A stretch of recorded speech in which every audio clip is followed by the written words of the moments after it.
Punjab supremo Pappu Yadav ने पत्रकारों से बातचीत में उड़ीसा रेल हादसे को लेकर मोदी सरकार पर तीखा हमला किया है।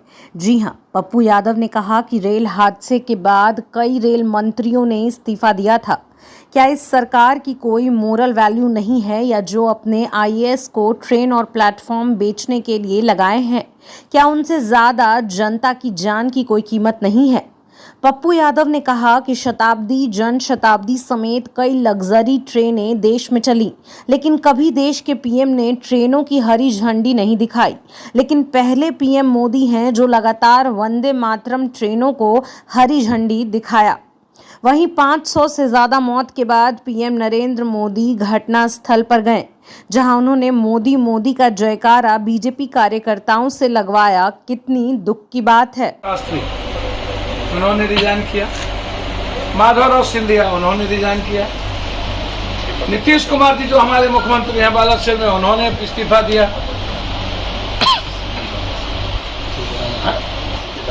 सीखे जाफर शरीफ साहब रिजाइन किए।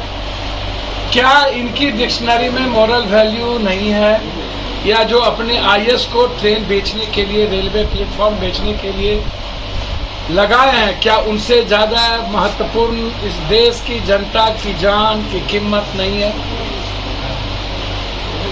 क्या उनकी कोई वैल्यू नहीं है? क्या हिंदुस्तान में जब रेलवे विभाग को लाया गया था और अलग बजट दिए गए थे, और आपने इसको जनरल बजट में कर दिया, और मात्र 2 लाख कुछ करोड़ रुपया इसका बजट। हिंदुस्तान के रेल विभाग का मतलब था नो प्रॉफिट नो लॉस। गरीब आम आदमी, मिडिल क्लास महिलाएं और बेरोजगार मजदूरों के लिए एक सुरक्षित ट्रेन, साफ सुथरा ट्रेन, और आम आदमी को पर बोझ कम पड़े और एक लंबा सफर कर सके। 9 सालों के अंदर इन्होंने 3 गुने पैसे बढ़ा दिए। कोरोना के बाद इन्होंने हर स्टेट में रेल कम कर दिया, बजट कम कर दिया,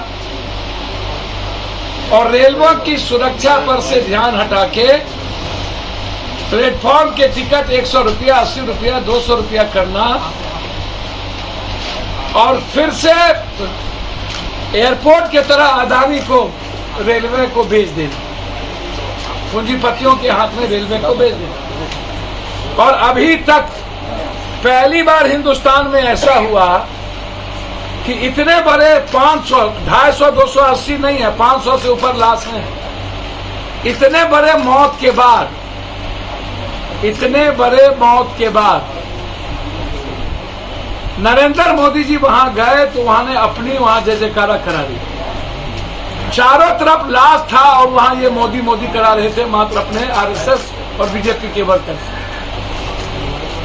हिंदुस्तान के इतिहास में यह पहला घटना है जो इतने बड़े आत्मबुद्धि नेता, एक तरफ डरपोक भी दुनिया के सबसे ज्यादा, दुनिया का पहला पीएम होगा, वर्ल्ड का राष्ट्रपति होगा जो अपनी सुरक्षा की, 20 करोड़ लोगों की सुरक्षा की चिंता उसकी नहीं है।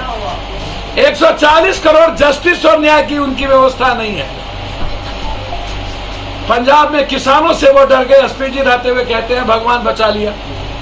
हमेशा कृपा पर जीने वाला, दया की पात्र गाली देता है, कभी भी हिंदुस्तान के आम आदमी की बात नहीं करने वाला व्यक्ति इतने समय के बाद अपने रेलवे मंत्री से इस्तीफा नहीं ले पाए। दूसरी तरफ रेलवे जो ये वंदे मातरम, हिंदुस्तान का पहला पीएम होगा, जबकि राजधानी, शताब्दी जैसी न जाने कितनी राजा महाराजाओं की कैसी कैसी ट्रेनें राजस्थान से दिल्ली वर्ल्ड हेरिटेज ट्रेन को चलाया, कभी भी हिंदुस्तान का कोई पीएम झंडी नहीं दिखाया। इन्होंने 1000 वंदे मातरम चलाने की बात की, अभी तक मात्र 16 वंदे मातरम 18 चला। 18 में 15 में इन्होंने झंडी दिखाई। इन्होंने कहा था 16 डिब्बा होंगे, मात्र 8 डिब्बा है। एक डिब्बा का 8 करोड़ रुपया लागत। अब आप सोचिए कि 1000 ट्रेन बनाने में कितने पैसे, एक डिब्बा का 8 करोड़। मतलब रेल मंत्री जी, क्या आप बताएंगे कि 2 लाख करोड़ रुपया टोटल वंदे मातरम में, और सुरक्षा कवच उस ट्रेन पर लगेगी जो उस ट्रेन पर सुरक्षा कवच को दिखाया जाएगा जो ट्रेन में सिर्फ पप्पू यादव कूपन वाले और टैक्स के पैसे से तनख्वाह और करोड़ों रुपया लूटने वाले लोग चढ़ेंगे।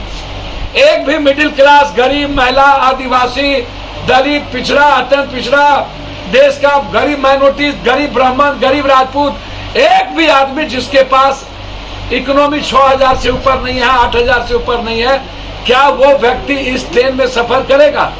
क्या वीआईपी के लिए सुरक्षा कवच होगी और आम आदमी, आम ट्रेन के लिए सुरक्षा कवच क्यों नहीं होगी? और जो घोषणा इन्होंने किया था कि ट्रेन एक्सीडेंट कभी नहीं करेगा, सुरक्षा कवच है, क्या हिंदुस्तान में दुनिया का हिंदुस्तान का सबसे दूसरा बड़ी घटना जिसको ये छिपा रहे हैं, इन्होंने कहा बख्शेंगे नहीं, अपनों को रखेंगे, ठेकेदार को बचाएंगे, मंत्रालय बचेंगे, खुद सफेद कॉलर बचाएंगे। और ट्वीट क्या करते हैं भर रात, जो पर रात में नहीं है, आप उठा के देख लीजिए, इन्होंने आरएसएस बीजेपी का गुणगान गाया है भर रात।